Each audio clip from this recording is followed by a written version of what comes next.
Anybody who is staying in an irregular position, it doesn't matter how irregular you are free to come and register because he has given an amnesty. It means we will not deport the person, will not charge him for overstay. He will register provided he has entered Nigeria before his declaration, and that registration is done between now and 6 months. So that's the amnesty Mr. President has given. I'm glad this will give incentive to 4 categories of migrant. People who have entered legally into our territory, you enter as a visitor, and then you found yourself overstaying for a longer period. You can now come and register. You don't need to worry that on your way out we charge fees, because we charge fees. If you overstay, we charge you according to the period you overstay. Now, we will not charge you. Come and register, then you can leave. No problem.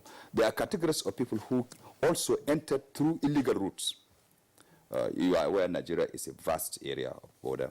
Even sometimes through the airport, it's possible for somebody to avoid checking, presenting before immigration officer. We know about them. So today, you are free to come and register without penalty. You'll be forgiven. We have categories of persons who are staying legally, but are doing illegal job. I give you an example. You are a wife of a managing director of a company who has the right to reside in Nigeria. So you accompany your husband. You decided to take up employment without the consent of the Controller General of Immigration Service. That person is staying illegally, because that person is doing job which has not been approved by the Controller General. That person can register. So this amnesty by Mr. President is to invite people who are in an irregular position to be regular. You were talking about the borders earlier, and our borders, everybody knows Nigerian borders is porous. And some, like in the northeast now, where the border with Cameroon, Niger, and other countries, there are people who have moved into these areas, lived there for years, have children. Do they come out too to register? They're sort of assimilated into the system. Absolutely. Some of them cannot even be detected that they are not Nigerians. So are they being encouraged to come out to register and be part of the process? During the election, this concluded election, we seized many voters' cards in thousands, and we give it back to INEC. Many people assume because they have stayed in our territory, probably you're a Hausa-speaking person, you are from Niger, you have stayed in Nigeria for many years, you just assume you're a Nigerian. It's not so. Or you're a Yoruba man from Ogun, you have entered Nigeria, stayed for many years, have children, you are a Nigerian, you are not. So this amnesty includes those people, even if you have a Nigerian passport. Even if you have a Nigerian passport, if you come to us and say, look, I have made a false declaration, I obtained a Nigerian passport, because it's an offense. We have been arresting, prosecuting people for having a Nigerian passport while they have gotten fake document from local government. We will forgive you, because Mr. President has given the amnesty. So it includes those people who even got a passport, who are staying in our territory, who claim to be Nigerian. When they come and say, look, I am a citizen of Benin Republic. I want to declare that I got a Nigerian passport by mistake. We'll collect the passport. We'll allow him to go and get his national passport. Controller General of Immigration, what rights and privileges are intended to be conferred by the e-registration and the presidential amnesty? Well, the right is that you have forgiven. Let me give you an example. If you stay for a period exceeding a period like, let's say, 1 month, you can pay a penalty of up to $1,000. That's a great incentive. So if we see you at the border, let's say today at Murtala Mohammed Airport, a Chinese man wants to leave Nigeria, and we find out that he has overstayed for a period of 30 days. We said your penalty is $2,000, for example. He said, no. There is an amnesty. Let me go back and register. We'll allow him to go and register and enjoy the amnesty and come and pass through free. But if he insists going, he will pay the penalty. So it's a great incentive for you to make yourself normal. In these days, we have been arresting many people at the airports who have been overstaying and they have to pay penalty. It will also give opportunity for you to make your life better if you are taking wrong employment. We have many families, even sometimes families of diplomats who are not supposed to work. When they work, we come across them, we consider them committing an offense. So police is a great incentive by Mr. President. I'd like to repeat my question with regard to rights and privileges intended to be conferred. Will the e-registration and the presidential amnesty therefore entitle such a registrant to continuing stay? That's absolutely what we are saying. If you are staying irregularly for 10 years and you appear before the registration officer and say, look, I'm staying 10 years without papers, you will be forgiven for the period you have overstayed. You will be advised how to be normal and continue staying in Nigeria as a legal person. But if you refuse to do that until after the amnesty will come across you, you'll be deported. Does that confer a right of citizenship? No. Citizenship is different from residency. You have the right of residency. It's different from being a citizen of Nigeria. There are things that a Nigerian citizen can do that if non-Nigerian cannot do. He cannot contest election. He cannot be voted. There are some properties he cannot own. So it's a different issue. When you reside in a territory which is not your own, you are different from a national.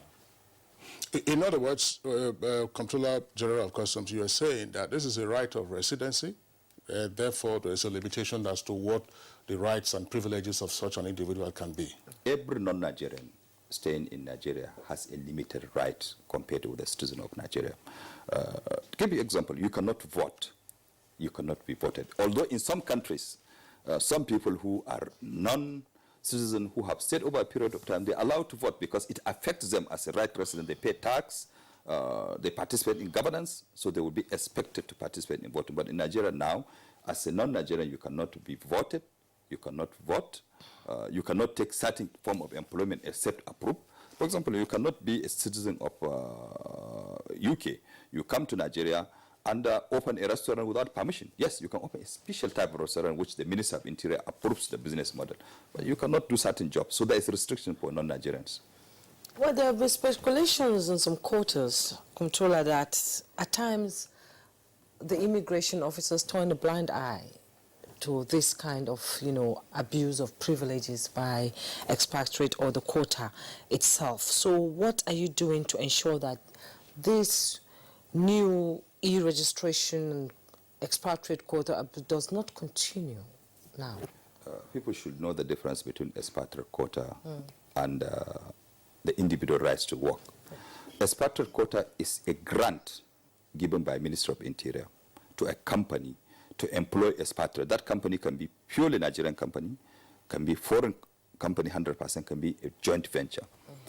For example, a company can be allowed, like Julius Berger, to bring a financial controller because probably the share capital of the company is partly owned by foreign partners, so the Nigerian partners can also have another position. That position is not for individual, it's for the company. So at any time the company gets somebody, he can be any national, he can occupy that position. And that position has a requirement. That's expatriate quota. But there are people who can work without expatriate quota. Let me give you an example like our citizen in ECOWAS sub-region. Citizens in ECOWAS have the right to take up any employment after 90 days, but they too, they need permission. So if they stay over a period of 90 days now, we expect them to get this amnesty. You are working, you are pushing a trolley, you are doing megat, you are working in a restaurant. Yes, you have the right to be here for 90 days. After 90 days, you should seek permission of Comptroller General of Immigration to take up employment. I know there are a lot of abuses, but this is opportunity for everybody to correct it. Okay, CJ, thanks. We'll return to the issue of abuse of expatriate quota and other allied matters with regard to the e-registration. But let's bring in now the Chief of Mission of the International Organization for Migration. That's France Celestine, whom we earlier introduced. Of course, all around the world, migration is a hot item. We have seen what happens to young Africans, who are crossing the perilous seas to get into Europe. In the U.S., we have seen President Donald Trump over the weekend threatening to start grabbing people and deporting them right from the street. What is the IOM's observation with regard to migration issues in Nigeria? Well, we, as the International Organization for Migration, work with all of our member states. And Nigeria happened to be one of our very strong member states. And I'm happy to be sitting next to the CGI, whom I think is such a visionary and how he's transformed Nigerian immigration service. So it made it a lot easier for IOM to work with Nigerian Immigration Service, because he has the vision, he wants to implement. We simply provide the support. So in a country like Nigeria, and when you have an active CGI such as Mr. Babandedi, we have seen the way immigration and migration itself transform in Nigeria. So what I have worked in East Africa, I've worked in the Caribbean, I've covered quite a number of countries, and this is one of the most effective one that I've worked with. And I think the last few years working with Mr. Babandedi has been very fruitful.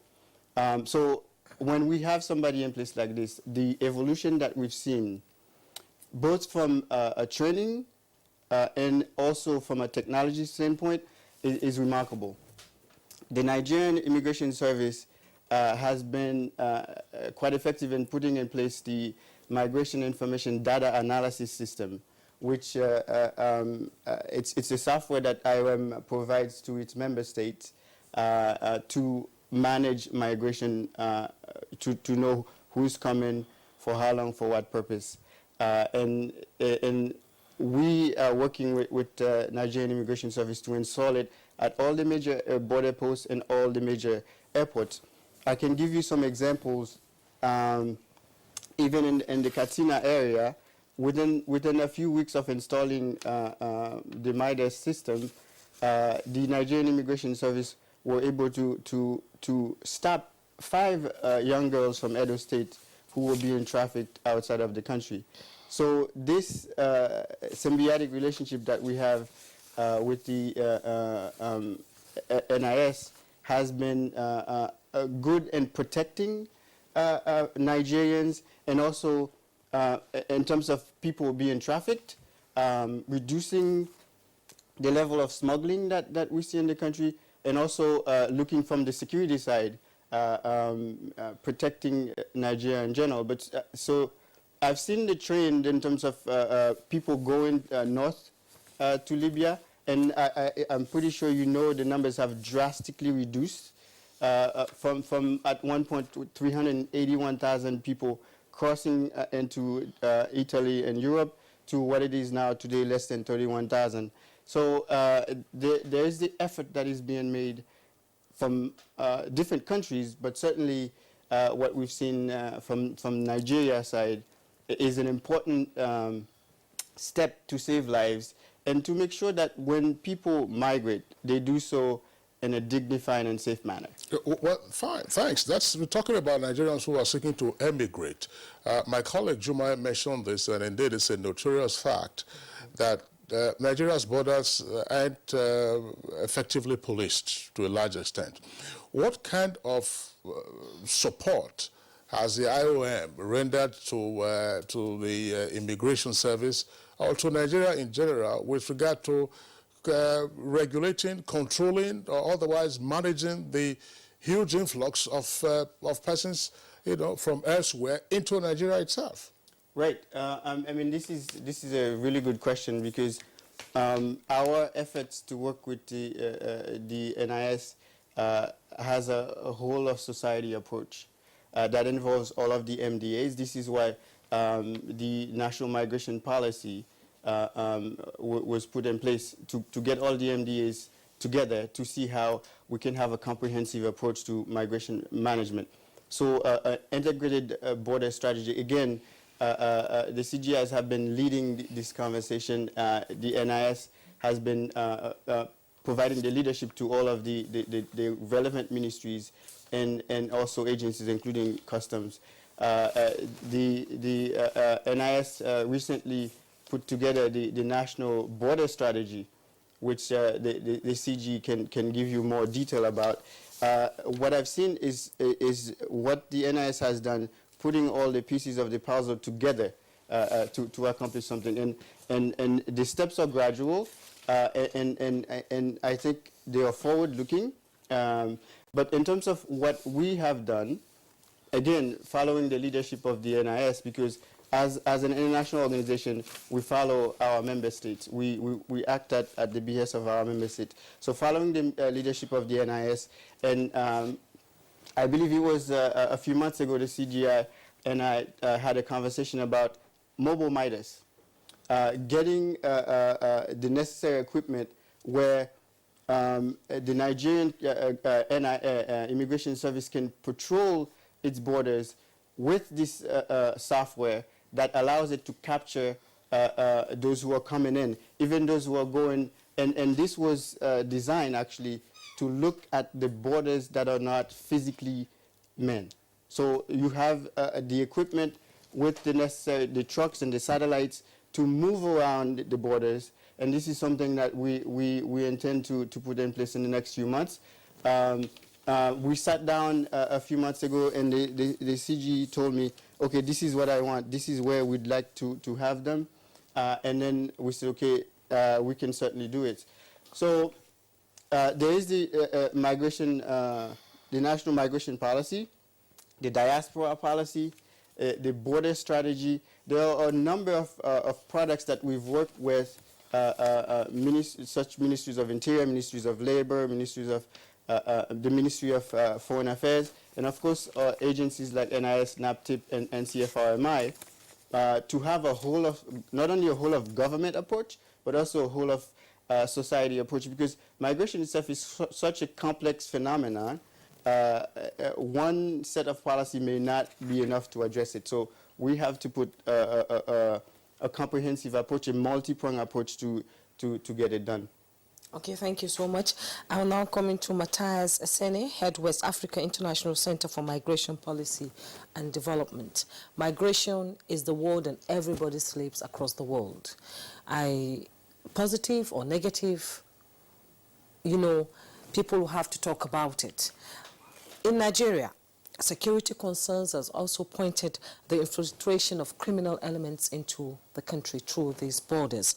So what is your agency doing to enlighten, to educate people on this movement, on how they should go about it? What are they supposed to do to go legally into another country from Nigeria? And those coming into Nigeria, criminal elements who pose are Nigerians.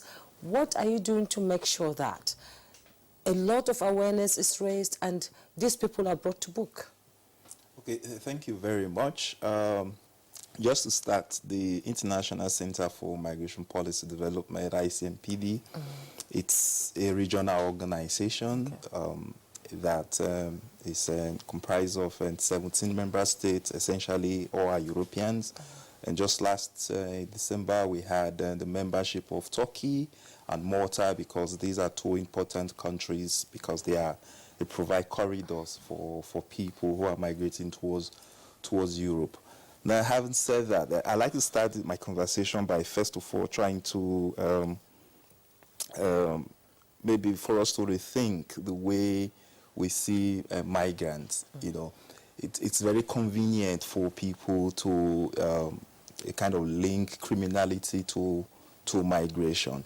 Now, if we assume that criminal elements filter into Nigeria as a result of the migration flow, that's one of the things that make the conversation very toxic, you know, because there is this presupposition that if something is done, it must not be one of us.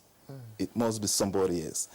The problem with that is when we begin to see some kind of problem with Nigerian migrants, for instance, in South Africa, who experience xenophobic attack, in the same breath, we are concerned and we try to see how we can engage and how the Nigerian migrant will be protected. Now, it's the same thing for us. When migrants come in, and we quickly forget and flip it over and think that criminal elements are featuring into Nigeria. The point I'm trying to make is, even if people are staying irregularly in your country, does not automatically make them criminals. I think we need to get that fact. And in terms of what we are doing, first of all, ICMPD in Nigeria, we are part of a consortium which involves, of course, even led by the International Organization for Migration, that's the IOM, and at some point, France was actually the program manager of the FMM project. We have the ILO in that consortium. We're supporting, first of all, the ECOWAS Commission and the ECOWAS member states in a variety of in different aspects of migration. But when it comes to giving out information regarding regular migration, in fact, that's one of the principle that drives ICMPD, because it's not enough for people to talk about the it's not enough for us to talk about the foes and the dangers of irregular migration without providing alternatives.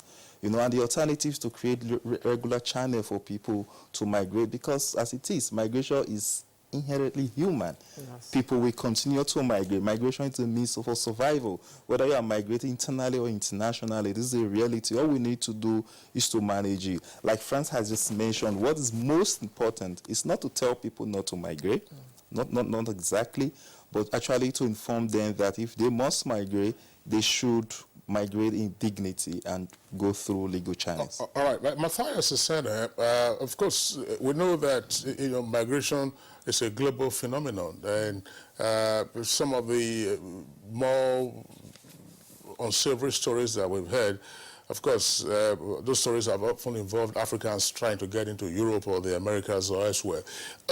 Can we try to reduce this or narrow it down to the West African sub-region? Because that's part of the beach that you cover. How much of intra-West Africa migration do we see? Now, the perception is that Nigeria, being, of course, the largest economy on the African continent and with many more opportunities that others we don't have, is a magnet for migrants. So against the background of the e-registration for irregular migrants, what is it that your data bank reveals with regard to the flow or outflow of migrants within the West African sub-region, taking advantage of the ECOWAS protocol on migration or movement of persons? Absolutely. About 83% of the international migration flow in this region happen within the sub-region. So it means less than 20% actually go out.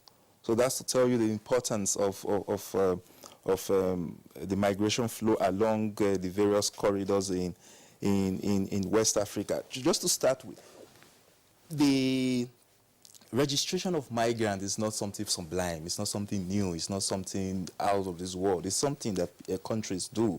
But what has made the NIS initiative a little bit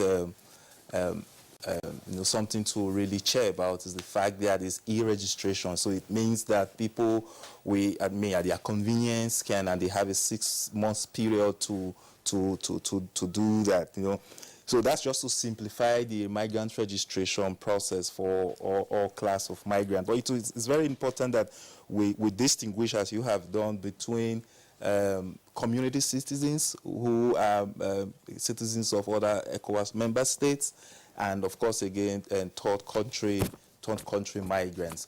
Ordinarily, third country migrant, that means migrants who are out of the West African space, will require a visa to come to Nigeria, except that if Nigeria has a visa-free agreement with such a country. Otherwise, you require a visa, for instance. So that forms part of your documentation. So it is expected that immigration will already have that kind of data.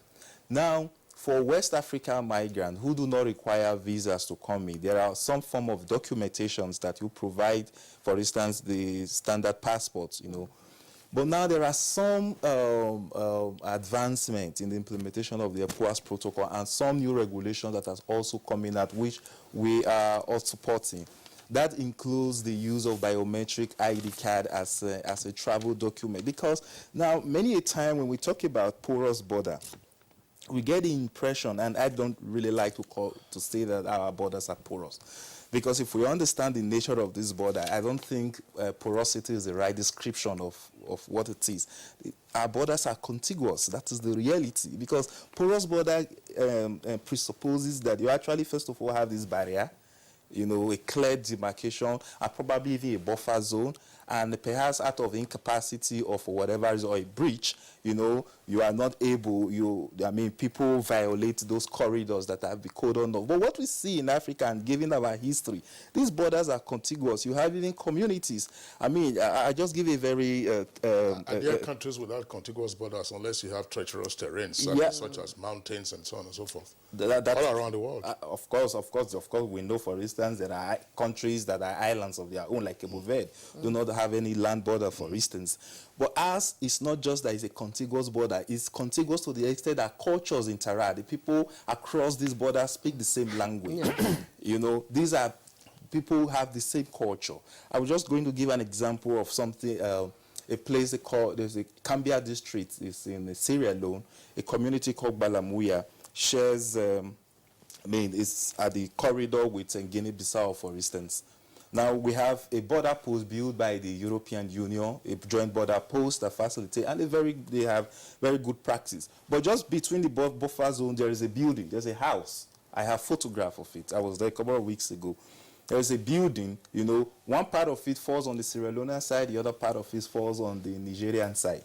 Now, how do you manage people who find themselves in such circumstances? You know, so that's why, for instance, the introduction of the ECOWAS National Biometric ID card will help if you use that as a travel document instead of using the standard passport, because again, that helps you to promote this integration that we're trying to, or we are all trying to follow. Okay, but Mr. Senate, thank you very much. We'll return to you to explain further aspects of migration within the West African sub-region, as well as the IOM Chief of Mission, who is still with us here in the Abuja studios. Let's go over now to our Lagos Network Center. Dr. Ona Ehomo, of course, is a regular guest on Good Morning Nigeria. You've listened to all the issues that have been raised in the meantime by the guests here with us in the Lagos studios. First of all, from your perspective, is the immigrant e-registration process potentially a game changer in terms of proper identity management of migrants, and what are the likely security implications going forward?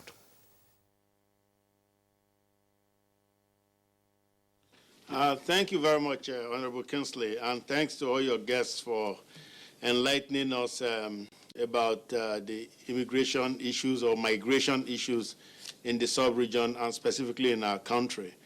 Well, the Immigrant initiative, Immigrant project is a laudable one. Back in 2013, then Minister of Interior, Abba Moro, had said that they were going to start something of this nature. And like the CGI told us a few minutes ago, it was with the immigration regulation of 2017, signed by General Dambazao, that we were able to, he was duly empowered to now make this particular initiative. Now, in terms of the efficacy of the program, I think a big difficulty I have with it is the volunteer nature of it. I understand from what CGI said is to incentivize people, but I think if perhaps we could go out and do a little bit more enforcement, you know, we can get more collaboration, because Nigeria right now is facing a lot of security challenges. One of the goals, or the goals of the program is to curb the current insecurity. And of course, the narrative is that a lot of the kidnappers we have in the bush, a lot of the bandits in Zamfara State and in the Benin Guarik Trough, they are foreigners. They are from the sub-region. So, you know, this is, immigration is such a critical agency, and it's good that a very brilliant young man is heading that agency in the person of Babandede. But I think it needs to be empowered to do even more, because immigration is at the front line of protecting the nation from bad guys, not minding, talk in this room today that we shouldn't consider all migrants as bad people. Look, legitimate migrants get visas, and they come in properly, they obey the laws of the country. I am talking about, you know, people who pass through those 1,499 illegal and irregular border entry points that Mr. Moro spoke about in 2013, and which has been referenced by many other CGIs before Oga here. Now, Oga is, I'm sure, familiar with that concept also. So, you know, we have people who are coming in, and now we have people who are doing us harm because they want to come in, they want to rustle cattle and go across the border.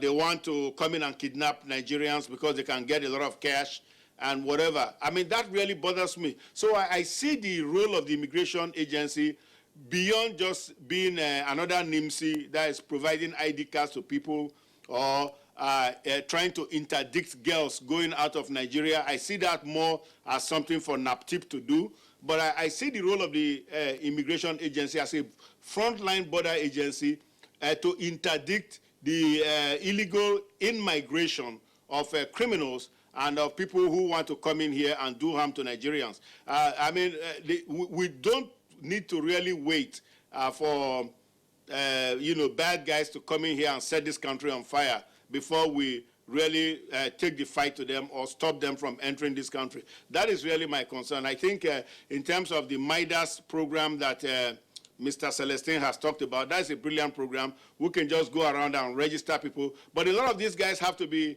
they have to come in willingly to be registered. But I think what needs to happen is, one, we need to more firmly secure our borders. And then secondly, we need to go out and get more vigorous enforcement of this particular new registration policy, such that people will have no choice. It's not out of the kindness of their hearts. We will have no choice but to come in and register, and such that we know who is in Nigeria, and then we can also exclude the criminal elements that are among us.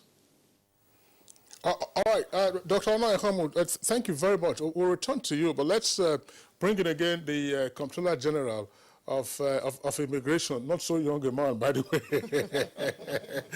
CGI. Well, Dr. Onaihamu has talked about his chief concern about this e-registration, that the volunteer nature of it might not make compulsion on the part of those, you know, who would like to regularize their residency status. What's your reaction to that first? And then we have other questions. I think we need to commend his views that immigration is a key agency in terms of national security. But let me clear the air in terms of the understanding people have on the e-registration. The e-registration is compulsory. It's not voluntary. The act is very clear, the regulation is very clear, that if you don't register after 90 days when you enter Nigeria, you have committed an offense. Not only the migrant, but the person who provides accommodation for the migrant is a key person. I'll give you an example. You have a hotel, you provide accommodation, room for a migrant, the migrant stays for a period exceeding 90 days, the person didn't register, you are also responsible. Landlords, you give room, accommodation, room to a non-Nigerians, and you don't demand that whether he has registered with the immigration is an offense. So the offense is not only for Nigeria, for migrant, but also for people who provide accommodation. So we need to do a lot of engagement. We need to engage the civil society. We need to engage traditional rulers. We need to engage the landlords. We need to engage many people to get involved. So it's not voluntary. It's compulsory. And what we are saying is just incentive. The 6 months is only incentive Mr. President gave. It's a continuous process. We'll continue to register throughout life. But Mr. President just give incentive. I said, look, before we punished, before we deport, before we arrest, we give you the voluntary opportunity to register within these 6 months. So within these 6 months, nobody is an irregular migrant if he registers. But if you don't register after the 6 months, the enforcement will take place. So it's amnesty it's given by Mr. President. And I hope people will seize the opportunity for this amnesty. Just also the providers of the accommodation for where migrant stays, and the migrant himself should enjoy this amnesty so that he can benefit from what Mr. President has given. When did the amnesty period begin to run? 6 months. When did it start to run? 12th of this month, and it will expire 12th of 6 months after. Okay. Now, I'd like to return, CG, to the question again of rights and privileges, and link that up. Assuming I'm registered, as a migrant, I regularize, my residency, what does that entitle me to? Does it entitle me to hunt for a job in Nigeria, get employed? Or what? What does it entitle me to some of the services that ordinarily are available to citizens? I think this point is necessary for us to clarify it. That is, the amnesty has a value. I want you to understand between the amnesty and the registration. The registration is a compulsory process for all migrants throughout their life. Any migrant, even after the 6 months amnesty, if the person enters Nigeria, intends to stay or stays for a period exceeding 90 days, that person will register. And if you register, we'll link you with the NIM number. Very interesting to note that we consulted all the security agencies, including National Identity Management Commission, who have the right to register any person who is a resident, even if it's not a Nigerian. So we said, don't worry. Don't look for the non-Nigerian, because we know the non-Nigerian better. Once this non-Nigerian register and submit his registration, we'll forward it to you online, and you will generate a NIN number. So this person will have one identity number, like in the way that we're doing with the e-passport.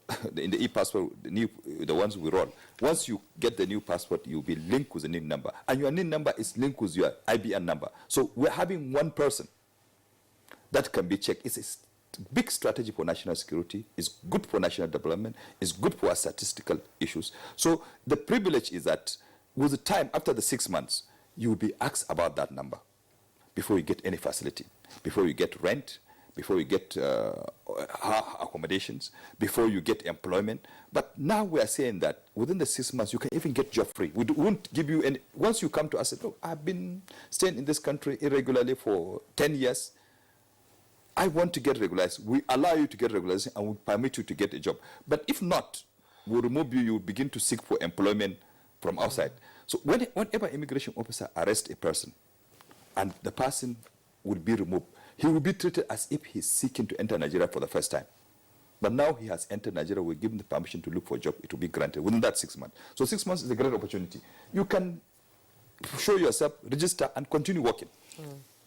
Well, I don't know. Well, I'm sure that Nigerians will be interested in seeking further clarification of this.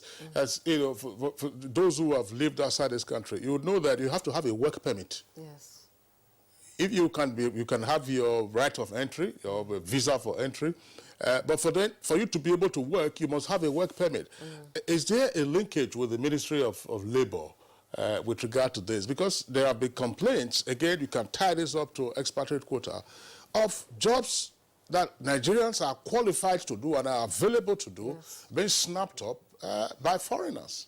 The job done by members of the ECOWAS region is a job Nigerians are doing better elsewhere. I want Nigerians to understand this very well. Our ECOWAS agreement says that if you enter our territory, any of the members said, we are citizens of ECOWAS. In addition to our citizenship in Nigeria, a Nigerian is a citizen of ECOWAS. So if an ECOWAS citizen enters Nigeria, spend a period of 90 days without any question, provided that person enters through a recognized port and enters with a travel document, that person is entitled to remain in Nigeria. But when he wants to take up employment, he has to seek permission from Control General, and there's no limit. He can be a cleaner, he can open a restaurant. People talk about those foreigners taking out their job. Do you know the number of Nigerians in other territories? If you go to Ghana, if you go to even Niger, if you go to all the West Coast, you'll be shocked of the power of Nigerians controlling those economies. So I don't want people to be looking inward only. You should think global, act local. We are great nations. We have a population that in the next decade will be the 3rd country in the world. We must export our labor and our population. So don't be ethnocentric and think only of Nigeria. It's of great benefit that Nigerians are doing well. You will be shocked. Just go to Niger. The Niger you think is our neighbor poor country. A lot of Nigerians have huge hotels, huge investment in Nigeria. So don't think only locally in Nigeria. But also, the expatriates that are here, there is nobody allowed to take up employment without permission of the Controller General Immigration Service. And there are 3 ways to do it. Either through a quota. If the company has an expatriate quota given by the ministry, you can get resident permit. Or if you are working in a free zone is an area where business is allowed to take place without expatriate quota, we can give you resident permit. Or if you are a citizen of a country that is ECOWAS, you can get a permit. So permit is given also in labor. And I don't want Nigerians to be worried. There are a lot of value. If a Nigerian pushes a trolley in the market or cleans a gutter, you think it is not economic benefit to Nigeria? A Nigerian might be having a hotel in Niger, which will give him a job for 50 people or 100 people. So please let us think big. Let us not think only as a small country, but a great country who will export also labor. I'm sure, Comptroller General, I'm sure the Nigeria Labour Congress and Trade Union Congress will be in a better position to respond to these points that you have raised, that if you get a foreigner to do this job, then perhaps ignore a Nigerian, or we'll have a bigger I didn't say that. But that's the implication of what you are saying. Exactly. All right, that's the necessary implication. But to return to the point you made, you go to other West African countries, you find Nigerians, who are in business and so on and so forth. There have been recent reports of the discrimination against Nigerians in certain West African countries. Ghana, for instance, there are also discriminated taxes against Nigerians in some of those locations. And their businesses have been required to pay all kinds of levies with threats of closure. We are, in Ghana in particular, we are tackling Ghana very well. You'll be surprised that if Ghana deports, we deport. And we're talking with Ghana very well. We have done, last 2 months, the Ghanaian Controller General came to Nigerian Immigration Service passing out parade, and he was there. So we are in the position to retaliate anybody who misbehaves against our country. And Foreign Affairs is the lead agency to guide us to do that. But to avoid that crisis, let me tell you, there is value for every citizen to consider himself capable of participating in an economy which is unprotected. I'm worried that somebody is worried that somebody is pushing a trolley in the market, but you don't understand that there is somebody who invested heavily. Look, we must be very careful. If we want to protect Nigerians in South Africa, we must protect migrants in Nigeria. That's simple. If Nigerians are discriminated in South Africa, we are fighting against that. We must protect migrants who are in our territory, provided they obey the law, provided they work within the approval system of governance. We must be very careful. Otherwise, the retaliation will be high against our citizens elsewhere. But protecting migrants in Nigeria, Nigeria has always been soft with migrants. They've been protected. They've not been abused the way Nigerians are abused in other parts of the world. Let's leave the ECOWAS sub-region and go beyond Nigeria, Africa itself. What Kingsley is trying to say, I think, is expatriates coming to take jobs in Nigeria. Like oil companies, where they bring all the engineers, they bring everybody into Nigeria, and you find Nigerians just cleaners, taking care of minor things. Bakeries, yeah, where you have... So you see, and these expatriates are paid in dollars. What we're trying to say is there no space for Nigerian experts? We have them, we're talking about brain drain all the time. Can't we employ them in Nigeria and pay them the same salary that expatriates are being paid? And some people say these expatriates are not even qualified at times for the job they are doing. So how do you, sort of bring these things together and look at it from a perspective that Nigerians outside this country, outside Africa, should get what we are giving expatriates in Nigeria? Well, I understand. How do you marry it? I understand what you are saying. Like, there's an oil sector. Yes. Let's say Egypt or Shell has expatriate that they want to employ. The process is that they go to Ministry of Interior and ask for expatriate quota. We need 10 slots, and now there's even local content agency, which before the expatriate quota is given, the local content agency look at the slots available and said to tell the ministry, look, don't give this slot. It's for Nigerian. The ministry will not give. Give this slot is an area expatriate will require. So there is a relation between Ministry of Interior and the local content agency that determine the slots to be given. Yes, despite that, you are right to say that we have a responsibility to make sure even that slot given as an engineer, it is the engineer that occupies that position, not a useless person. We have to do a lot of investigation. We have to do a lot of monitoring. We are doing that, but this registration will give us opportunity. You are making me to reveal much of what we want. We want to see what is on ground. We want to see that expatriate that registered, that entered as an engineer, he will register whether he's an engineer. We want to know if that mechanical engineer who says he's in the right place, so allow us to take the inventory. Within the 6 months, we'll see who is occupying what positions. We'll be able to react. Do we have, before we bring in the other guest one more time, CGI, do we have an estimate, for instance, of, shall we say now loosely, illegal immigrants who are in Nigeria, just roughly? I wish I have. If I have, I will not do the registration. We want to have.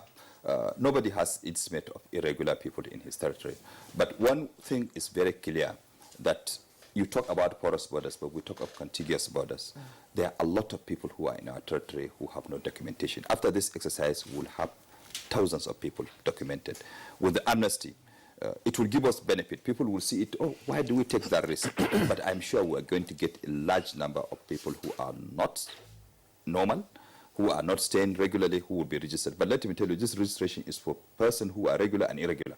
It's not only for irregular people.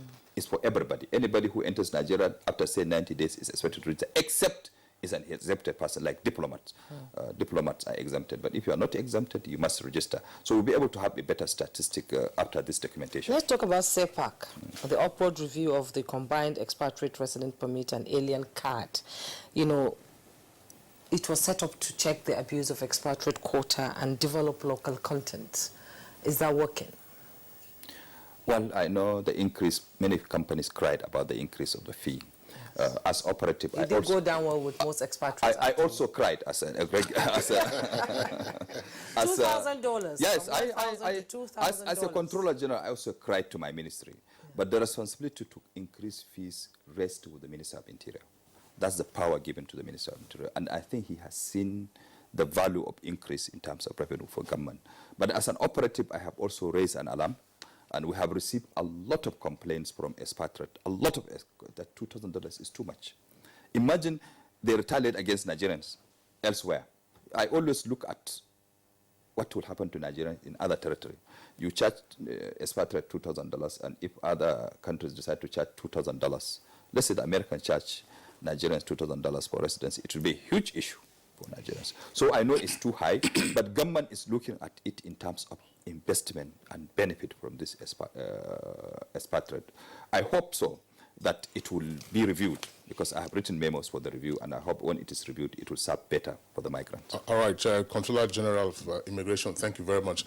Just quickly, because we'll take a short break presently, but Matthias Sene, back to West Africa and the issue of migration. Dr. Ona Ehomo raised the issue, the adjunct of security, and the fact that Nigeria has, suffered on account of, in his words, the bad guys who are slithering in and out of the country and causing mayhem and havoc around the axis of Zamfara and the contiguous locations.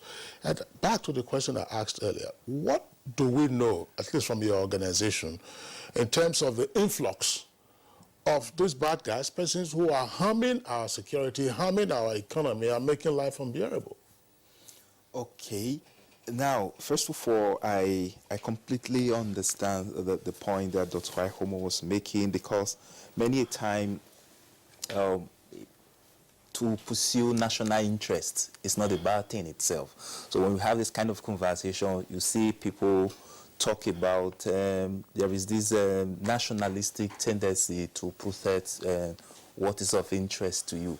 Having said that, now it is difficult to profile the migrant population, for instance, as criminal element, because again, I don't think, apart maybe there are intelligence reports that I'm not aware of, there's nothing to indicate that the people who are involved in criminality in Nigeria are necessarily migrants. I think it's important we separate criminality from migration so that the conversation becomes less toxic, because like the CJ have said, we do have Nigerians in other parts of the world.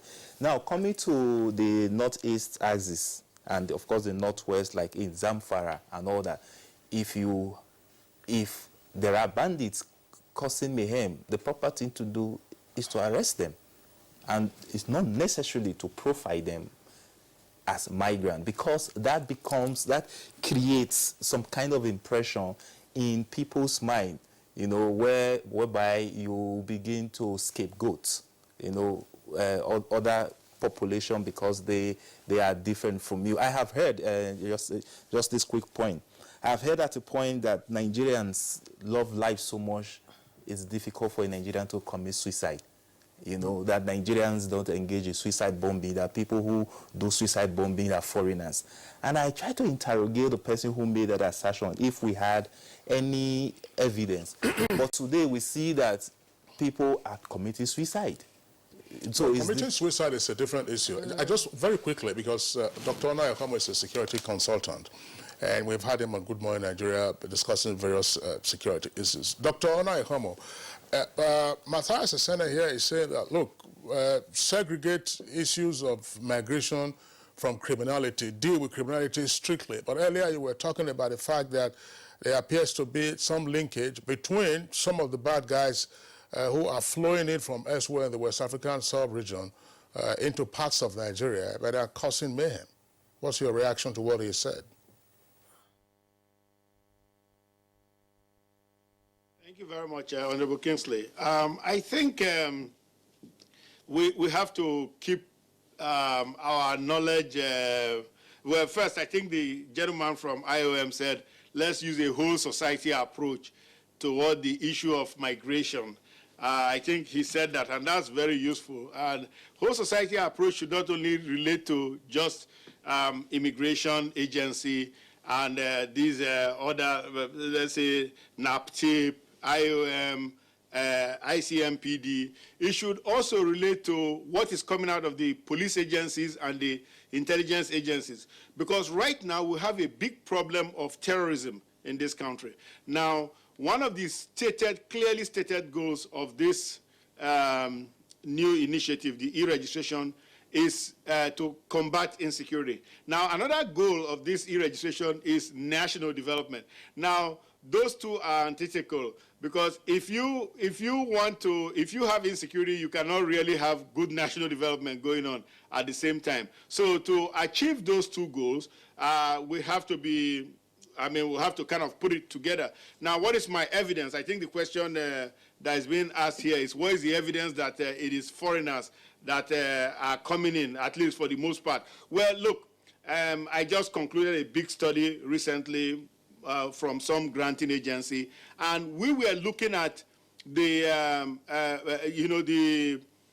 well, first of all, we looked at the Sahelian crisis. That's the terrorism and human trafficking, weapons trafficking going on in that whole Sahelian zone. Now, we also looked at the growing jihad that is coming out of Mali into Burkina Faso, into Niger, and then on a downward trend into Nigeria. Now, we looked at the issue of cattle rustling also. So how do I know this? Because a lot of people who have been arrested, some of them can't even speak English. They only speak French, or they speak some other strange African language.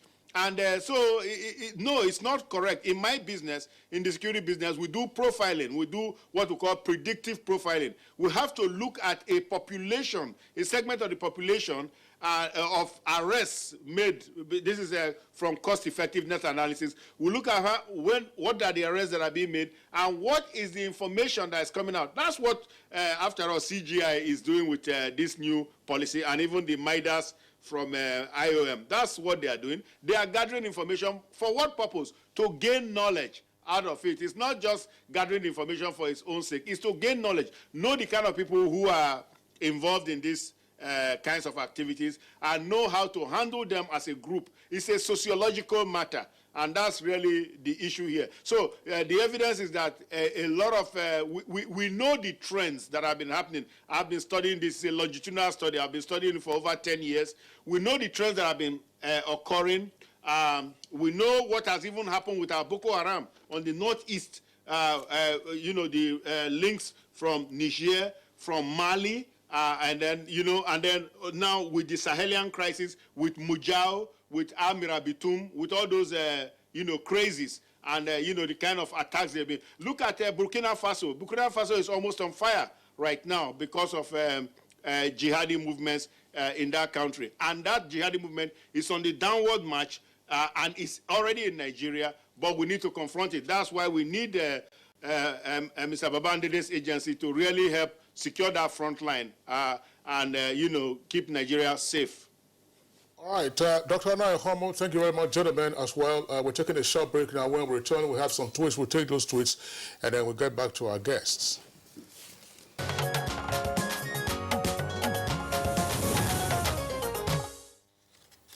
If you're just joining us, this is Good Morning Nigeria. We'll be discussing on e-registration of immigrants and expatriate quota abuse. In-depth discussion, raising a lot of awareness and letting people know what to do and where to go to get resident permit here in Nigeria. We have some tweets here, and the first tweet is from Mose. He says, Nigeria must control immigrants. I like the idea by the immigration boss. FG must support the idea. The insecurity in Nigeria is becoming unbearable. Chris Simeon has this tweet. This is a critical time, and the federal government should know who they register. And Ikeju Olagbuju tweets, it is important to reform businesses and trade permits to specialized areas where we do not have adequate operational skills. Granting business permit for a foreigner to sell clothes is not acceptable. Now, this is coming from Billy Jack Solomon. Take it or leave it, the uncontrolled influx of unqualified expatriates and their placement on expatriate quota slots for which there are adequate local manpower resources have contributed greatly to the rising unemployment figures in Nigeria. Only in Nigeria, foreigners are bosses and citizens are servants. And Dr. Solomon Asalu tweets, though nothing is impossible in this life, but I doubt how registration of immigrants can be realized when we don't even have accurate data of those who are really Nigerians. Besides, how do we identify a Ghanaian in Nigeria who speaks English and some Nigerian local languages? Ibrahim Tudu, now we come in contact, that's according to him, we come in contact with many expatriates and immigrants in Nigeria on employment or who are self-employed, married, who are investors, they are settlers and other categories of migrants. Most of them don't have means of identification. In fact, they sometimes present Nigerian ID cards. Why? And our regular first Steves Akimboyewa tweets, registration of immigrants in Nigeria is good, but there are legitimate moral questions around registration of those who have lived in Nigeria for many years and have made positive contribution to our development. FG should tell us what will happen to those who fail to register. Law Alpha C, registration of immigrants without thorough investigation of the true originality and purpose of immigration will only lead Nigeria into more problems, especially now that insecurity is rife. Obama Bo White tweets, please can the controller explain why the fees advised for passport has been 20,000 for 5 years, and yet when you go to the passport office, they insist on you paying 35,000 in almost all the states of the Federation. Again, with just 5,000 naira bribe, miscreants find their way into Nigeria. Now, Musa Hadeja tweets, Nigerians should give maximum support to officers responsible for the exercise. That's to say, especially the traditional rulers in rural areas, by reporting new faces for easy identification, registration, or repatriation if necessary. And Modibo tweets, as the largest economy in Africa and the major business hub in West Africa, Nigeria has huge inward foreign investment, which comes with the attendant immigration issues surrounding employment of expatriates. In this regard, there has been a lot of negative publicity on the management of migrants in Nigeria over the years, with some people alleging laxity in controlling the influx of migrants into Nigeria. Again, our border managers should think the safety of the country first and shun corrupt practices. I think that's... Those are the tweets that we have. Yeah. I know that the IOM Chief of Mission has been itching to respond earlier, Franz Celestin, so let's get your thoughts. Yes, so there are a number of points that my colleagues here have brought up that I wanted to talk about. And I agree with Matthias that we should not criminalize migration because there are a lot of cases where, and it happens in many different countries around the world, where whenever something happens, migrants are the first one to point to. And the fact is, and when you look at the data, that is not the case. We have actually flow monitoring points across West Africa. IOM has the displacement tracking matrix. We actually have a pretty good understanding on who's moving and where. And this is why I have to back up Matthias from what he said before. 90% of those who migrate, the West African citizens who decide to migrate, they do so within the West African space. And that's because of the 1979 protocol. And I have to point out what CGI said. There's the principle of reciprocity. And I love the fact that he's thinking of, okay, whatever I do here may be done to Nigerians abroad. And this is why I think the CGI is such a brilliant person. He is looking at what can happen to a Nigerian in the far-flung corners of the world if I do something to somebody here. The principle of reciprocity is real within the international system. And so as policymakers, we need to think of what will happen if we do something here. They said for every action, there's a reaction. And it's like a balloon. You squeeze here, something will inflate here. Having visionaries like Mr. Babandari thinking beyond just the borders of Nigeria is quite important. And looking at what we do as IOM, and this is why bringing our global practice together is important. I can tell you this, like the people that are moving across Nigeria, we have flow monitoring points in Katsina, we have flow monitoring points in Kano. We know on average how many people are moving. There are some cases where we were finding like 600 people crossing going outside of the country per day in Kano, 625. So the data is there. Those who are moving within the ECOWAS space is important. And then the ECOWAS 79 protocol provide that the ECOWAS citizens the space to move. Now, having the necessary data to manage that, and this is where the e-registration is important.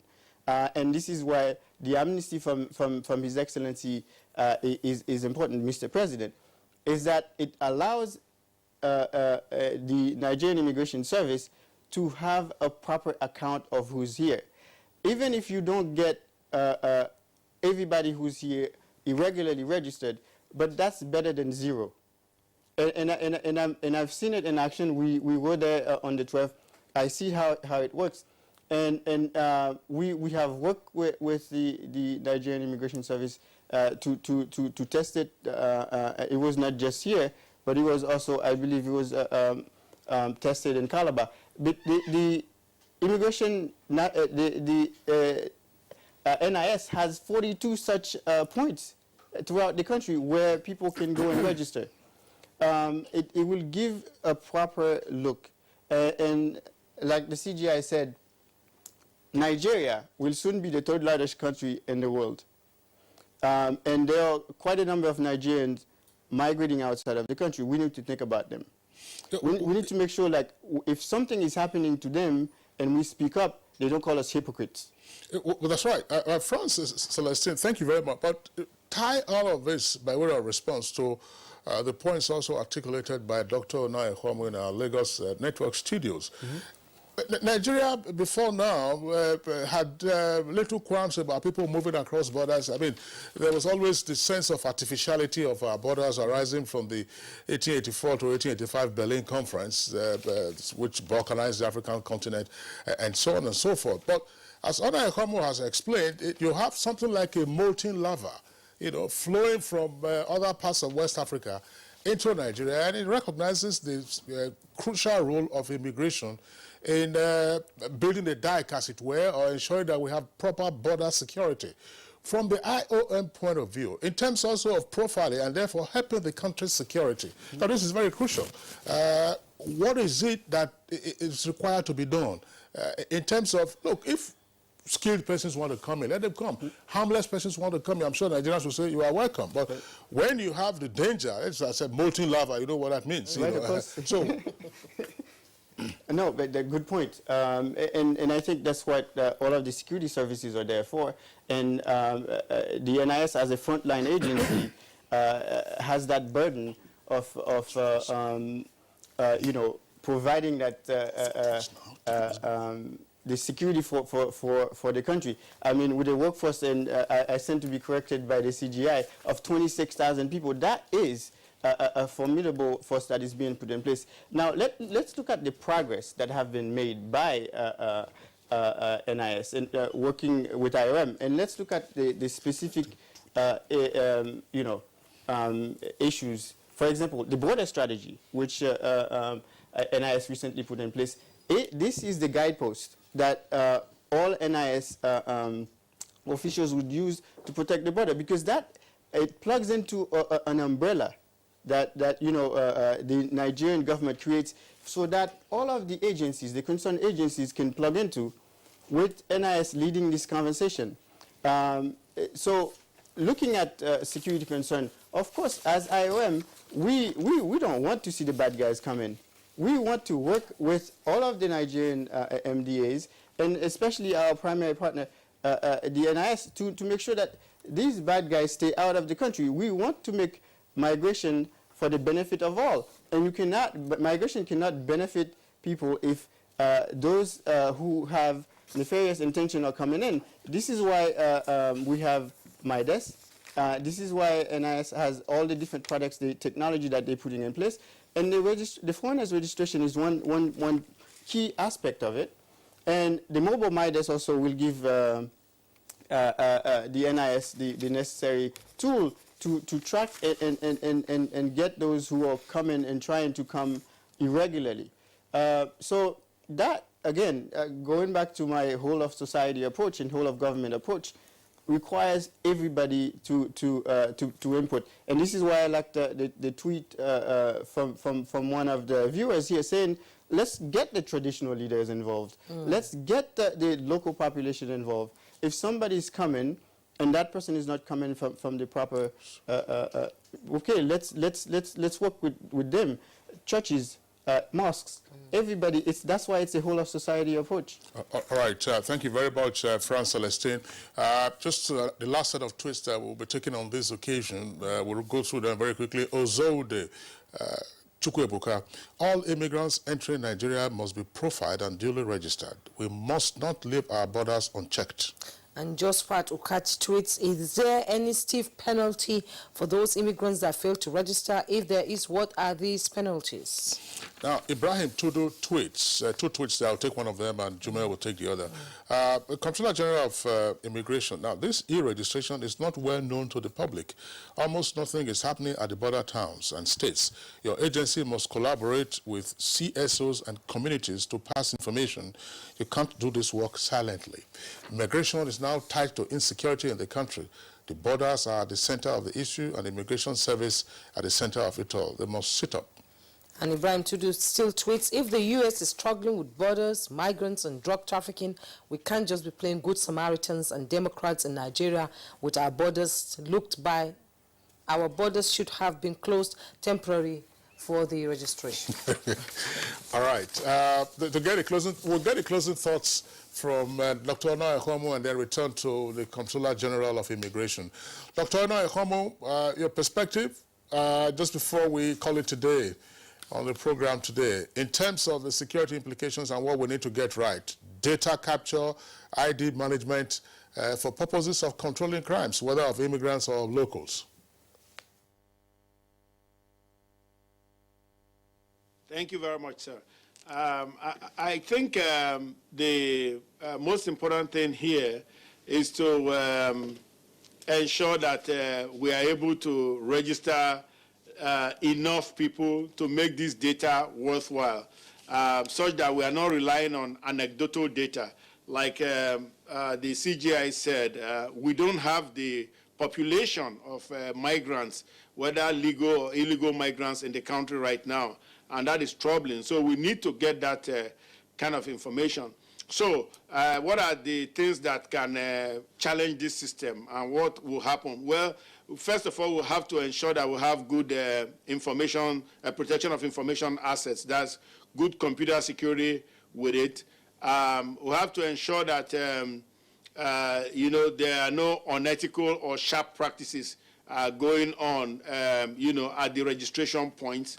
And then the most important thing is we have to prove the identity of the registrants. Those people coming to register, they must prove the identity, because you can't just come and say, oh, I'm a Nigerian, register me. It could be a fake out. Maybe the guy is from Mali or from somewhere else and probably has some kind of sinister motive. So I think this thing about proof of identity is also important in immigration enforcement within this country here, within our own national borders, because at some point on 12th of January 2020, this program will flux, it will elapse. Now, what happens thereafter? I expect that immigration personnel will go and get people to prove their identities in order to say who they really are and whether they are registered or not or what have you. But I think there are challenges here, and we need to look at cost-effectiveness measures such that this program will achieve the goal, policy goals for which it's designed. All right, Dr. Enohom, thanks. Very quickly, CGI, let's get your closing thoughts and response to some of the issues that have been raised by the other guests, plus the tweets. Yeah, thank you. I would like to say that registration will continue after the expiry of the amnesty. The amnesty only allows people to register without penalty. So after the expiry of the registration in January 2020, the amnesty registration will continue throughout. Anybody who enters Nigeria after 90 days will continue to register. We will engage. I like to commend all the tweets and the comments from Doctor that we will continue to engage civil society. We want to even include and talk to governors, traditional rulers, so that they can buy in this project. I entirely agree with you that a safe border is a safe nation, and that what we do also affects security. That's why in our border policy we target three things. That a border management are three things: national security. Second, commerce. It's a route for commerce interaction. And also human rights issues. So people should not see a militarized border issues with the guns, and we want people to trade because we are brothers to one another. But we are not going to build walls across our borders. Walls cannot solve the problem. We'll continue to respect human rights. We'll continue to do the right thing. And thanks for the tweet about corruption. We are doing our best. That's why Mr. President, when he approved the passport reform, he said, you must fight corruption. That's why we opened a passport processing center as a model where you can enter and pay nothing. Pay the fees only. Yes. Thank you. Thank you so much, Comptroller General, Nigeria Immigration Service, Mohammed Babadede. It's been a pleasure having an in-depth discussion with you on this topic. We also thank the Nigerian Chief of Mission International Office of Migration, Franz Celestin. Thank you so much for your input. And Matthias Asene, Head, West Africa International Center for Migration Policy and Development. It's been a pleasure. I'm not the head, I'm the National Project Officer. Okay, National Project Officer. And Mr. Ona Ekyomo, a security expert from Lagos. Thank you so much for your contribution on Good Morning Nigeria today. Kingsley? All right, of course, that does it for us on the program.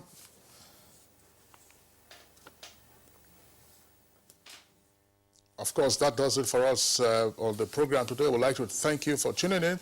We're back tomorrow, same time, 7 o'clock in the morning. Until then, do enjoy the rest of your day. My name is Kingsley Osadolo. And I'm Juma Yusuf. Thanks so much for spending your morning with us.